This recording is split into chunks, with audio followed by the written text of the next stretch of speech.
Greetings, fellow space travellers. Welcome to another episode of The Space Makers, your guide to slowing down, thinking deeply, and living a meaningful life.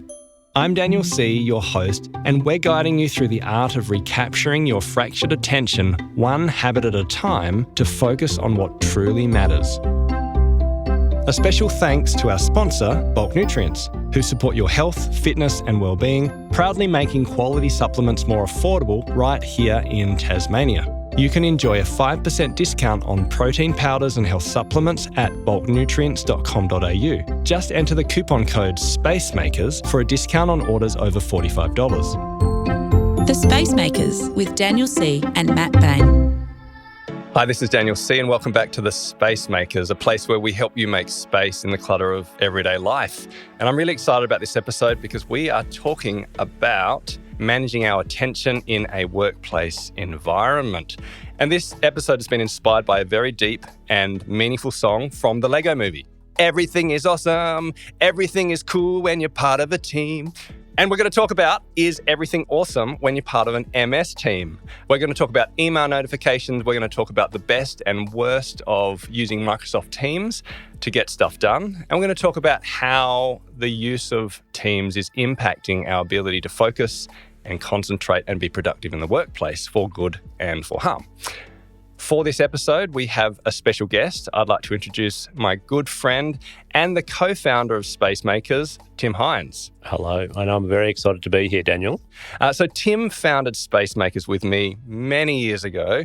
He is, the co-founder of courses like Email Ninja, which is about getting your inbox to zero, and we've had 20,000 students around the world do that course, and has a wealth of knowledge around how to use MS Teams, the impact of Teams in positive and negative ways on our attention, and obviously how to make space in a world of clutter in the workplace. So you may be a professional who works in a team using Microsoft products.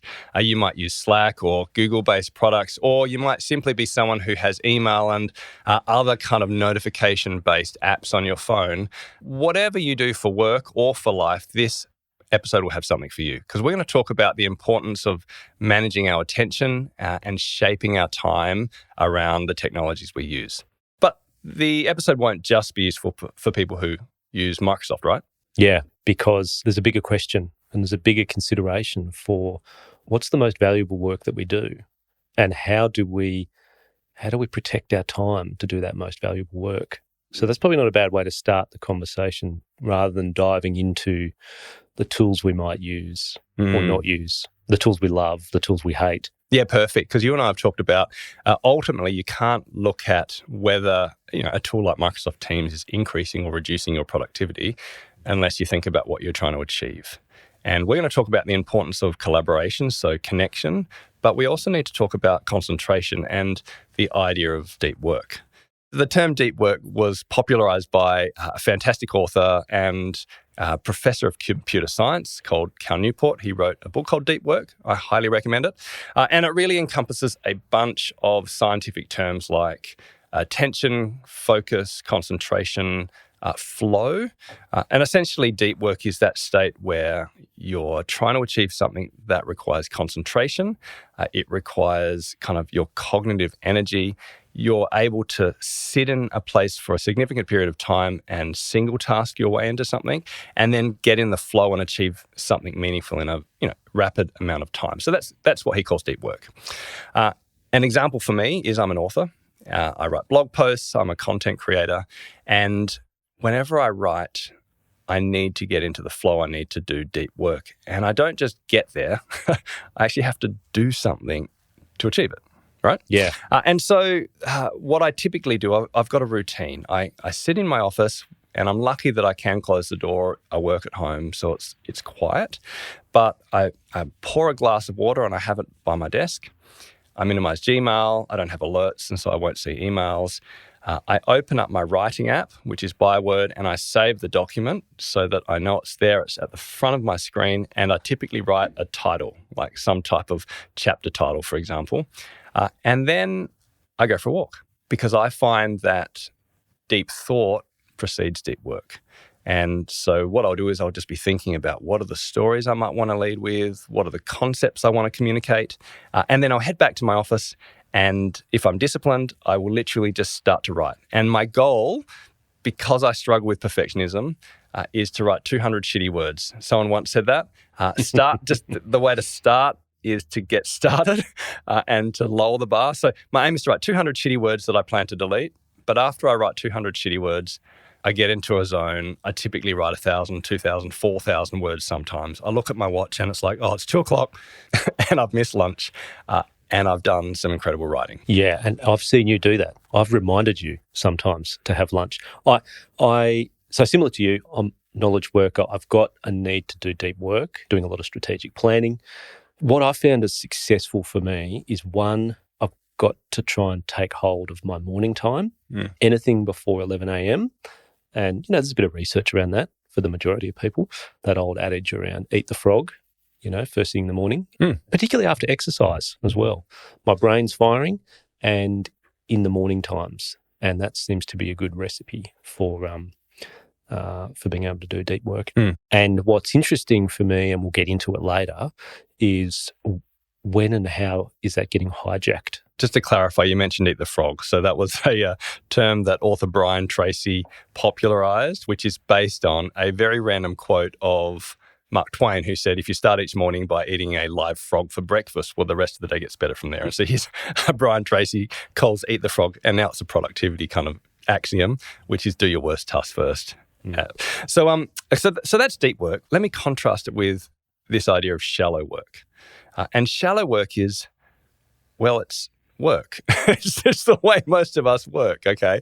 And shallow work is when you've got email open on one screen, maybe Teams on another screen.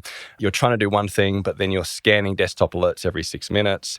You've got constant interruptions as people walk into the office, and you're going from one browser or one task to the next, kind of trying to multitask your way through the day at the same time. Yeah, and to calibrate a bit too around shallow work is not lame, unnecessary work either. Yeah, and maybe shallow work's the wrong word because it's somewhat negative in its connotation. But what you're saying is, I think the majority of workers, and I would be included, have a mix of needing to concentrate and focus and do deep, either strategic thinking or project work or spreadsheets, where they need to concentrate, so deep work.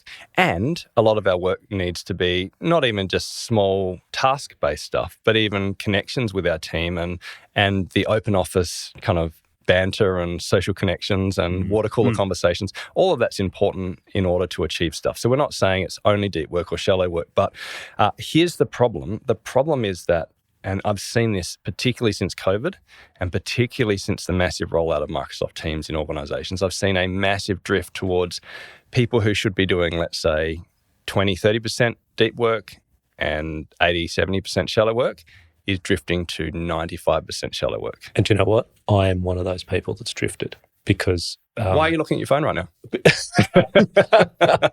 I'm not. That's why I brought my smartwatch. Oh, excellent. So I could just keep an eye on things. So look, we're going to do a deep dive into MS Teams and to what I'm seeing and what you're seeing as we consult with organisations around Australia. But look, before we do, I haven't really introduced you properly.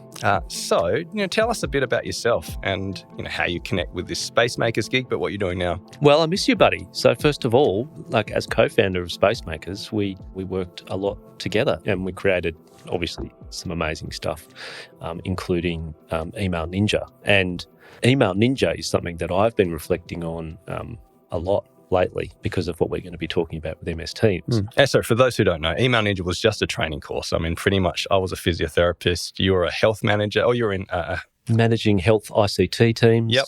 And we got together and we were frustrated that people were, including ourselves, were finding it so hard to manage high volume email. Once you get to 100, 120, 150 emails a day, if you don't have a strategy and a system to manage email rather than flagged and unflagged emails and just randomly hoping that you'll actually remember your delegated tasks, it's just a nightmare and it's a massive stress on your life and it's a massive issue from a productivity perspective. So you and I did the research, we did the reading, and over a number of years and now, decades, we've refined a system which we called Email Ninja, which is about how to get your inbox to zero each day. So there's the context for those who don't know. Yeah. But please continue. So what are you doing now? So my background's in health information management, managing ICT projects, and doing strategy delivery and some coaching. And I work for a Tassie company called 2PM Services, and I lead their advisory and consulting practice. So I get the opportunity to work with, similar to you, lots of different clients to help them either execute projects or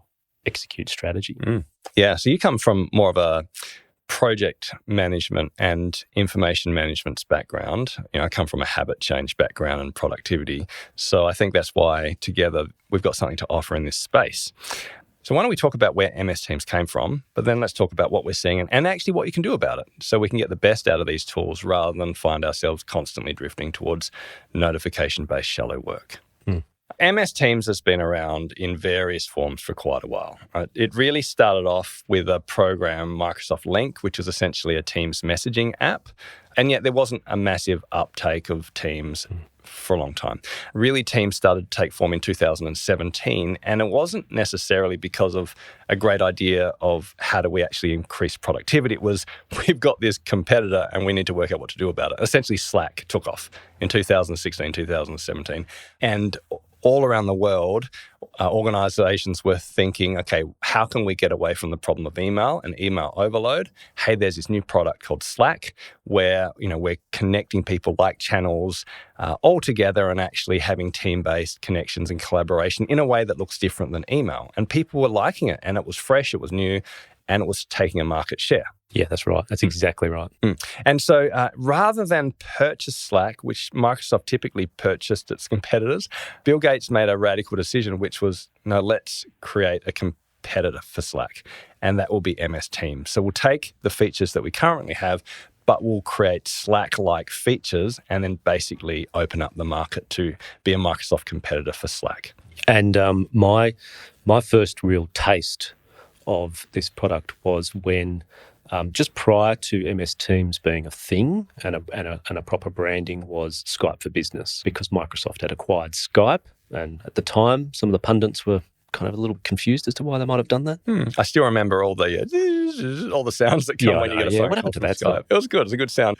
One of the clients I remember that I was working with at the time, a big Tassie-based client, our company actually helped them do a rollout of Skype for Business. And that was my first real taste of, well, what is this thing? Is it just video conferencing? Is it just instant messaging? Where does it fit as a productivity tool? It was kind of a little confusing. So the next iteration of Teams and where Microsoft Teams started to become ubiquitous in the workplace was the pandemic. And basically 2020 came along and we all went into lockdown. People had to leave their offices. Everyone was scrambling, right? It was this massive change.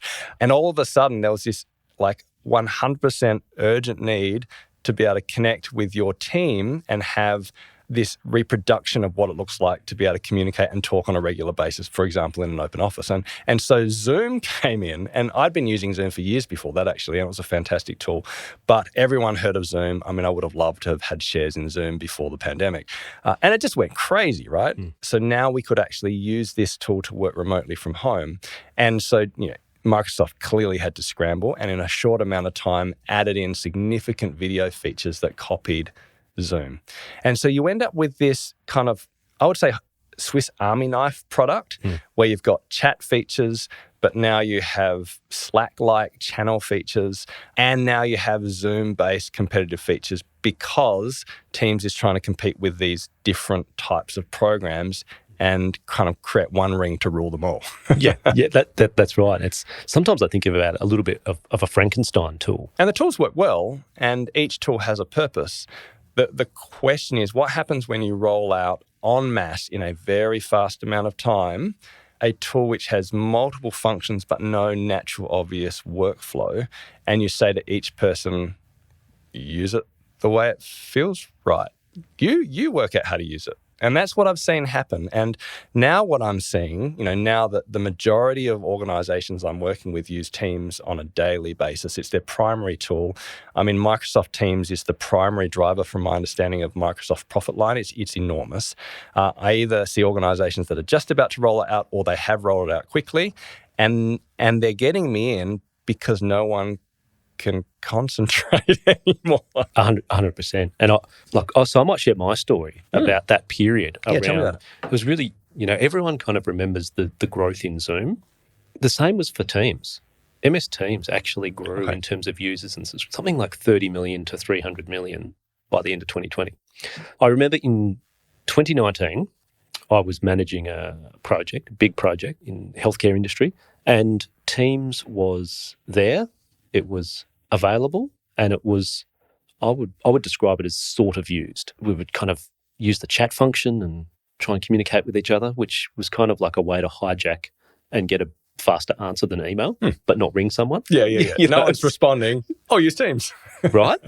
The other thing about Teams is like it's got file storage and it's got these channels like Slack, as you say. And I, as soon as that kind of late March 2020 period happened where I, as well as everyone else, obviously got sent home to work, Teams got rolled out quickly, rapidly, and I loved it. I freaking loved it because I could now stay connected with the users within the hospitals, the software vendors, project sponsors, the partners, like everyone. And it felt good because I could collaborate and stay connected using this digital tool while trying to figure out how to work in my lounge room. I mean, and it's a perfect tool for a pandemic, right? Because it creates this sense of connection. It's called Teams for a reason. It creates team, meaning it creates connections. It allows you to have banter. It's informal if you want it to be informal. So, hey, I'm eating chocolate. What do you reckon? Hey, this is my favorite chocolate. Or obviously it's formal where you can pass on actions and you can talk about what you're doing in the workplace setting. But it creates connection and it makes you feel like digitally you're part of a team, which is the benefit of it. And a lot of people like it for that reason. And it just seemed to work better than email. And it does work better in that situation, right? Yeah, definitely. It was great. Yeah. As time has gone on for me, so personally, I've only just started to become quite consciously aware of my own habits that have shifted over the last few years, not in a great direction, with an impact on deep work and my ability to focus.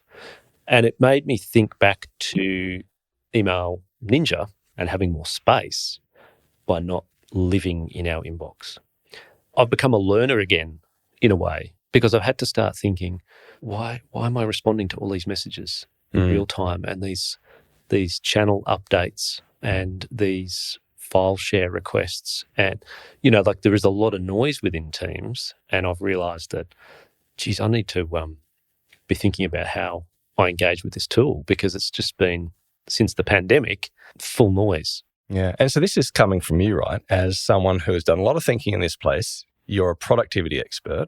You have a whole lot of good habits around focus and concentration. You've got to-do lists, you've got planner boards, you've got integrated systems, you understand Kanban. So, you've got the whole set, right? I should have it together, man. So what's happening? Because we've, this episode or this season is about the fracturing of our attention and why we can't concentrate, but how to regain our focus. And we are going to get to solutions, but we need to understand the problem first. Well, so this is what I'm saying. What I'm saying is that the majority of people are struggling to get their work done if it requires concentration or focus or strategic thinking. Let's say an executive, they cannot do thought in the workplace, okay? So they're going from meeting to meeting, notification to notification, smashed with emails, smashed with noise, adding more and more and more on their plate because if you don't think deeply, you do reactive decision-making.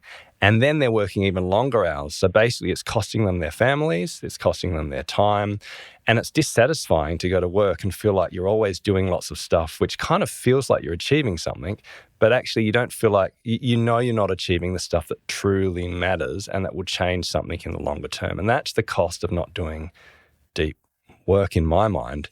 And yet it's a hidden cost because it looks like you're doing stuff, you're ticking off heaps from your list, and you're talking back to heaps of people, but you can't get stuff done. And Microsoft's own research is actually suggesting this is true. So I read Microsoft research from 2023, so last year, and it's fascinating. So what they found... I'm already intrigued. I don't even know what you're going to say. So what they've found is that since the rollout of Teams, the majority of workers using Microsoft products are now massively drifting to using communication tools more than creation tools. So they found that now 57% of the time people are on Microsoft products, they're using Outlook, Teams, and chat and video functions, okay? And only 43% of the time are they now using tools like Word and Excel and PowerPoint. That's moved quite a lot. So in other words, we're spending so much time communicating with each other, talking about our work, collaborating about work, and coordinating work, that we don't have time to actually do work in the workplace. And the result is, and this is Microsoft's own research, 64% of office workers now say they do not have the ability to do their work at work. And that means at home as well. That they can't do their job in office hours because they spend so much time in meetings talking about their work. And this is exactly what we're looking at, that you feel like you're achieving something and you feel like you're a team because you're talking to each other all the time, but you don't have time to actually do the stuff that matters.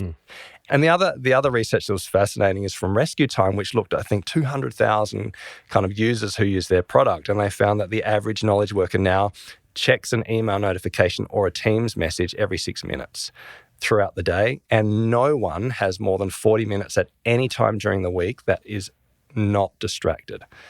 And you can hardly do deep work in 40 minutes. So basically what we're seeing since we've rolled out these productivity tools, we're so much of a team that we can't actually work. And that's not so awesome. That doesn't scream everything is awesome. Honestly, if you were to say to me, okay, I want to design a productivity tool to get the best out of my workers, to achieve what matters most individually and together, where we have to collaborate and also concentrate, I know what I'll do. I'll create a tool where we connect absolutely everyone in the organization from the top down, and you can message each other at any time whenever you have a brain fart. And not only that, I'll connect you with lots and lots of groups. We'll call them channels or, Slack groups. And those groups can talk constantly in real time, but you have to check different ones to find out where your actions are. But on top of that, we'll add some video functions. And as I'm presenting, I want you to be able to be sharing emojis and reactions and communicate with each other so you can't really concentrate on the presentation as it's being presented. Plus, of course, we'll keep email, but we'll try not to use that so much, but we won't give you any rules about how you do it. And then we'll put it all together and say, good luck, you work out your own playbook. Every individual works it out themselves and every team uses it in the way that they want. And that's how you become productive. I remember some of the early feedback from Slack users after a few years was a feeling by most that they had to try and keep up. They had to try and keep up with all these channel updates, with all these chats. And if they didn't, they felt like they were being left behind from a team point of view or a collaboration point of view, which was a much different feeling than checking a digital letterbox. Yeah, I coached an executive who has Slack as their only communication tool. They only use email for external clients, and the whole organization uses Slack, and they've done it for years. And he really likes it. He really likes it because he likes the dynamism and the interest of it and the connection with people. But I said to him, are there any problems with using Slack and not email? And I've never forgotten his response. He said, well, it is brutal.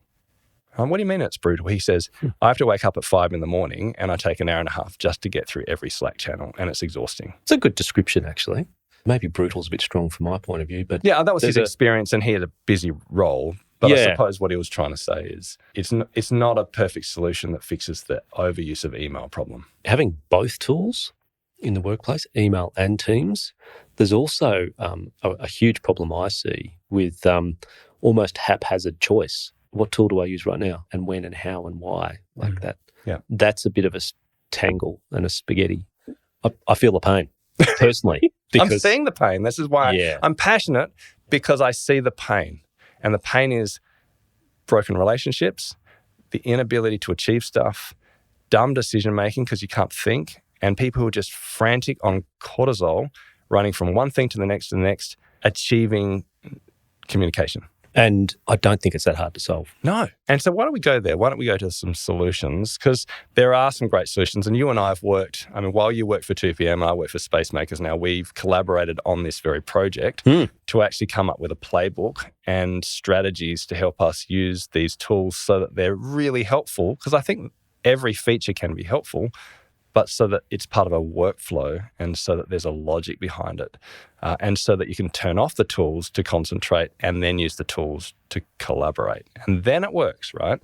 So look, let's get practical. So individually, what can you do? Okay, so you're struggling with deep work. You realize, I'm practicing the internet. I'm practicing notifications too much. We talked about internet practice and neuroplasticity. And on top of my, haphazard kind of video scrolling and social media use, I realized that I've trained my brain to think in short multitasking bites, and I need to start retraining my work brain in a different direction. What would you do?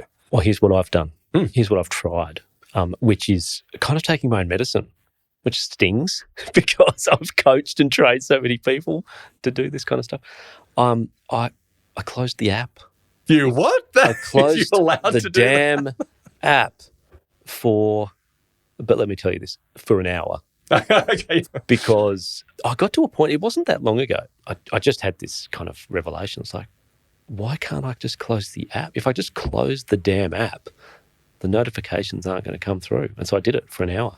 Got into the zone, was an incredible feeling of deep work, and then opened the app. And guess what? The world didn't fall over. And You didn't get fired? I didn't get fired. Wow. Kind boss. Yeah. But it was, it was a bit of a wake-up call, Yeah. I suppose, for me. It's like, that's what I would do with other tools in this situation or other things that are distracting me. Just close the app. Yeah. That's a really simple thing. Yeah. So essentially, when you need to do concentrated focused work, and the research says if you're doing one thing for that period of time, you'll be 50% faster and make 50% less mistakes, or the quality will be a lot better. So when you have the need for that, well, then don't have anything open. And so what else have you done since then? I have spent the time to change what notifications I'm getting.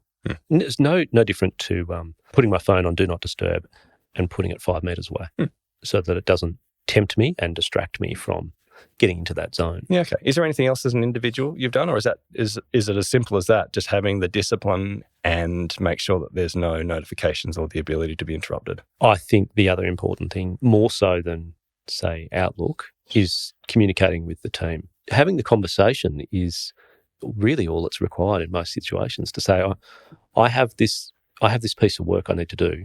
I really need to concentrate for 2 hours. I'm going dark. If the world is falling apart, call me on old school mobile and I'll answer. But just so you know, I'm going dark. It's not that hard. Okay, so you've moved to the next point, which is, okay, so you turn off your notifications, you start to take control of your time blocks, and you basically take ownership for the fact that you have to do deep work. And how do you do that? But then obviously you've got a team-based problem. And this is where I'm working with a lot of teams, a lot of organizations who have rolled out teams and now are suffering because they're recognizing that their workers are connected, but they're not achieving what they need to achieve. And the analogy I would give is a bit like a ball of string, that each individual uses these tools in a way that just feels right for them based on their personality. I'm noticing a difference between younger people and older people based on, do they prefer email? Do they prefer Teams? I'm seeing a difference between those who like social media regularly. So if you regularly scroll social media and you're used to that type of hectic interaction, well, then you want to have that same dopamine hit in the workplace. And so you're more likely to use chat in a similar way. And it feels familiar. So it's not necessarily because you've thought that's the best productivity workflow. It's that your brain is used to social media type interactions. And you might add Viva Engage and other types of actual social media apps in the workplace just to really give you that hit.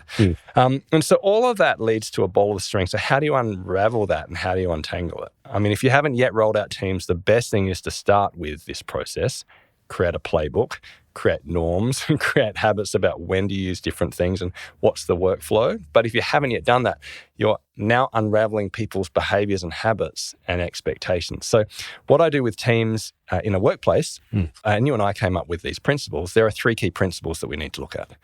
The first one is you need the ability to collaborate and concentrate. I've already mentioned that. So if it's full noise and you're never able to turn off, well, then you'll never get deep work. And for the majority of knowledge workers, you have to have deep work, time blocks. So any playbook that you create has to be able to strategically get people to turn off all notifications for a set period of time. If you don't, you won't get deep work. So that it's that balance. And it's more that the balance is shifted too much towards full collaboration. Yes. And no concentration. And the hybrid work environment or the remote work environment has continued to pour fuel on that fire, I think, around collaboration. Yeah, it doesn't matter if you work from home or if you work from the office. If you don't have the ability to turn off your digital door and to shut down digital notifications, there really is no difference. You won't be able to concentrate, even if you're in a room by yourself. Yeah. So the second thing is you need a primary communication tool. And this is a real revelation for me because the challenge people give me is that, well, I just don't know where my actions are. Is it in a channel? Is it in this channel? Sometimes, not usually in chat, but, what channel is it in? Or is it an email? Or is it, on some other planner board or some type of Asana app? Like, people just don't know where to find stuff, and they're struggling to know where to go first. And so as a team, I think you need to commit to a primary communication tool. And it's either email remains our primary communication tool. It's where our actions are delegated and it's where the serious, meaty stuff goes. And therefore, you just need to know how to manage email. Or it's going to be in channels, I would say. But then you need a very mature strategy about channels, and you need external project management tools and task management tools to manage the actions that come from that, because the tool itself, Channels, is not designed to manage actions unless it's immediate actions. It's not designed for delayed actions. And so you need to have a strategy if that's going to be your primary tool, but you have to have one. And when a team agrees on that, I've seen huge benefits. Yeah, it's like, even if you like Channels more and you like email less, or vice versa, the fact that the team agrees that this is how we work, it's like, at least I know how we work. It's such a relief. Exactly. I think that is the missing piece, is that it's not designed for personal productivity. It's designed for collaboration. Yeah. My own personal experience and other clients I've worked with is the problem is the mesh and the confusion of tools. Yeah. And not knowing what the primary is. What tool do I use? Is this an email thing? Is this a Teams thing? I mean, I've done this. Man, I probably did it yesterday. Well, and if you have no agreed norms, that's what happens pretty much. And you told me this rule, like whatever channel a communication starts on is where it continues without necessarily any rhyme or reason. I just happen to use chat for this conversation, and therefore you're off on a chat kind of thread. So that doesn't work. So you need a primary communication tool. And the last one is that, and I love this one, team productivity trumps personal preference. And what I mean by that is, in every team that's been using a tool for a while, some people will love using a particular feature. Some will like mentions, some will like channels, some will like chat, some will like email. You have to get to the point as a team where you're willing to say, as a primary team, the team productivity and the team health comes before my personal preference. And that means you have to agree on something. You can debate it, you can discuss it, but once the team agrees that this is our primary channel and this is how we use this tool, fall in line. If you don't do that individually, as a team and as an organization, you'll never unravel this ball of string, and you'll find that you're busier and more reactive than ever before, pouring in resources and not achieving your most important work. And that's the hard bit. That's the hard work that leaders and managers need to front up to, I think, is make a decision. The problem is when the HR division want one playbook, and then the people and culture want the other playbook, and then you've got the finance team that like another playbook, and then you've got the executives that all have different ideas, and they're not willing to then decide, okay, as an organization, we have to have a productivity communication strategy and a playbook. That's much harder. Because it requires good teamwork and thinking of yourselves as one team rather than silos. Yeah. I do think there are three types of work. There are people who predominantly need to do shallow work. And I don't mean that in a negative way, but if you're a frontline office worker, let's say your job is to respond to clients as they come in the door, the front desk of a reception, or digitally, if you're an e-commerce site and when people write to you, you have to respond straight away. If that's the most important job that you need to do, well, you just need to have full noise on and just respond constantly to notifications and not really worry about deep work. And there are some jobs that require that. Absolutely. In which case, use Teams however you want. There are other roles which are closer to my role where they're predominantly content creators and writers, and they really need to think deeply. So I would say I probably need 70% of deep work and 30% of email and conversations and reactions if I want to produce great content.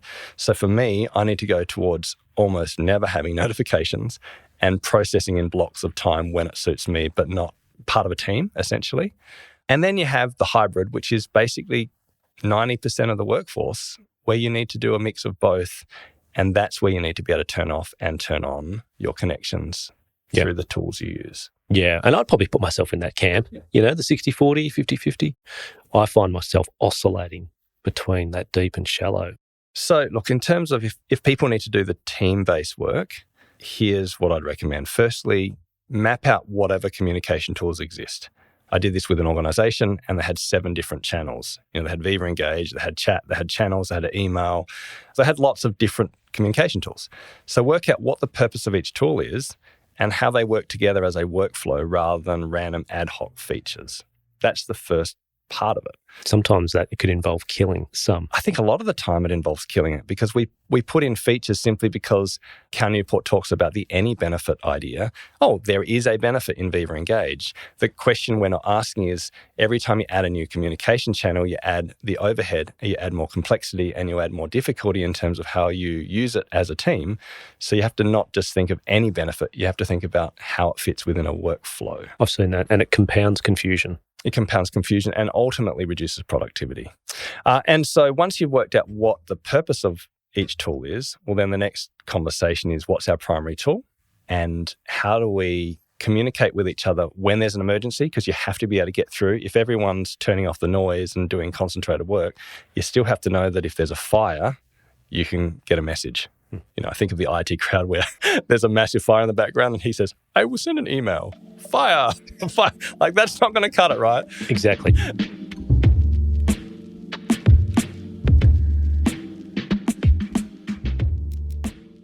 All right, so Tim, you and I have come up with these principles, and here are 3 key principles that teams need to work on if they want to unravel the mess and end up using Teams in a great way, but also be able to concentrate and do deep work. The first one is you need the ability to collaborate and concentrate. Essentially, you need to use the tools to connect, but then you need to be able to turn them off with Do Not Disturb, or maybe even close the app itself and actually do concentrated work and trust that the culture and the systems are in place to let you do that. The second principle is that you need a primary communication tool. And this is a huge one, right? Massive. Yeah. So essentially, if you don't know if your predominant actions and communications are in, let's say, email or channels, well, then you end up going from one to the next. And essentially, people just randomly, in an ad hoc way, throw actions everywhere, and it just becomes really hard to be productive. Tremendously valuable. And the last one is team productivity trumps personal preference. I like that one. Meaning, just because you have a preference for chat, and I have a preference for channels, and I have a preference for email, that doesn't work as a team. We're going to have to get to the point where we have mature conversations and say, you know what? Here's our playbook. This is when you use different features, and this is why you'll do it. And the team productivity and the simplicity of knowing what we're doing together trumps our individual preference. Once we get there, you tend to kind of find yourself unraveling the string and the tools become valuable rather than confusing. Yep, great. Now, I realize this is a lot to think about, especially if you feel like you have a team that is like a jumbled up ball of string where everyone's using Teams and email and different communication tools in different ways. So we want to make it easy for you. We have created a secret playbook. Well, not so secret, but it's a communications playbook with a number of options that come out of our thinking, our research, and also our experience on the ground with real teams who are learning to create a playbook for themselves. So we would love to make this document available to you so that you can use it in your teams and save a whole lot of time and pain. If you're interested in downloading this playbook and the instructions around how to use it, well, you can get it for free. It's at spacemakers.au/playbook. Great. You'll get a description of the different features that we've talked about. You'll have those principles written down and a few different options for how you might roll out this idea with your own team. Yeah. Now, the only caveat is please do not download this playbook and say, hey, here is the playbook, let's make it happen, because the problem isn't just a lack of clarity, it's a change management issue. Yeah, it's not an instruction manual. It is a conversation starter and a way to get common agreement and develop norms. Yeah. And the fact that you and I spent months trying to work out what might be some possible productivity workflows with this Swiss Army knife tool. And so we're giving you some possibilities of what we've discovered. There might be other ones, but at least it gets you going with the conversation. Yeah, it gets you asking the questions that you've probably already got in your subconscious and you just haven't had the time to bring them to the surface. Yeah. So that's spacemakers.au/playbook. It's totally free. Download it and let us know what you think. But look, we have space and silence in this podcast to reflect. Just have a moment of space to think about what's one thing that stands out from this conversation around notification fatigue, around deep work and shallow work, and around needing to think deeply about the tools you use and how you use them individually and as a collective.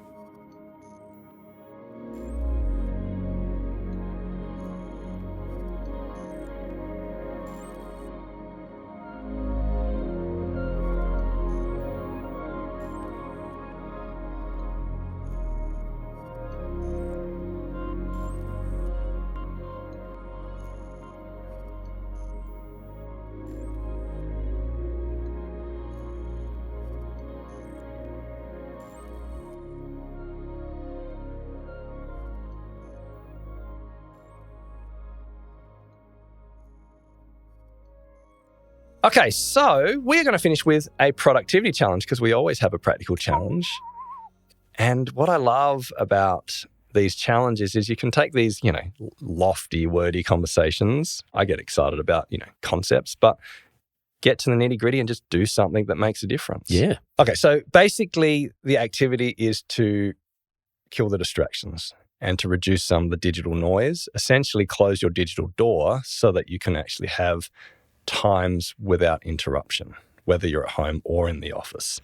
And so that's about notifications. So why don't you introduce the two options that we have for people to do? And they're pretty simple. They are simple, but I think some people might struggle. But they're really simple. They're not complicated. They're emotionally hard, but they're not emotionally practically hard. Yeah. Everything about your soul might hurt if you try this. However, we know from experience this can work. The first one relates to email. Turn off all of your email notifications on your desktop, your mobile, your tablet, your smartwatch, your whatever else you've got. Yeah, smartphone. Basically, just turn off any bings that happen related to email, Gmail, or whatever you use. Exactly. Obviously, leave the calendar ones on. We're not talking about that. Turn all your email notifications off. Option 1. Option 2 is to try and turn off all of your Microsoft Teams notifications. Just hit the big off setting for everything, channels, chats, groups you're in, completely reduce all of the noise on MS Teams. Great. And look, I can put a link to a PDF if that's helpful for people in the show notes if you don't know how to do these things, at least on Microsoft Outlook 365. Actually, from experience, I think that's a great idea, just to shape the path. Yeah, and some Teams ones as well. But essentially, turn off the noise and practice work without 6-minute interruptions. Your dopamine system will be like, I'm not feeling so awesome. But eventually you will feel awesome because you'll kick in a different reward system, which isn't dopamine, and it's actually about achieving your goals and doing things that really matter. And I might just add, as a low bar option, is do it for 2 hours. Like if you need to get started and try this, if you are on full noise and you know already that you're in this kind of high level dopamine kind of environment, just try it for 2 hours. See what it feels like and get that experience back of the deep work. That might help lower the bar. That sounds great. So look, just pause for a minute, make sure you decide, are you going to turn off your email notifications or your team notifications or, Slack or whatever you use for a communication channel. But essentially the heartbeat isn't to turn off the channels and the chat and the noise. It's about helping you to reclaim your focus so that you can communicate with people, but also achieve concentration and rebuild those focus muscles. Do your best work. Yeah. So look, thank you so much for joining us at the Space Makers. Tim Hines, thank you so much. It's been amazing having you here again. I'd love to have you back on another episode in the future. Love to come back. So next week, we are going to move from the work zone to the personal zone, and we're going to talk about how to dumb down your smartphone. Essentially, how do we put helpful practices in place to constrain our digital distractions and actually make space for what really matters. So I'd love you to join us. Hopefully you're enjoying this journey with us. But until next time, make space.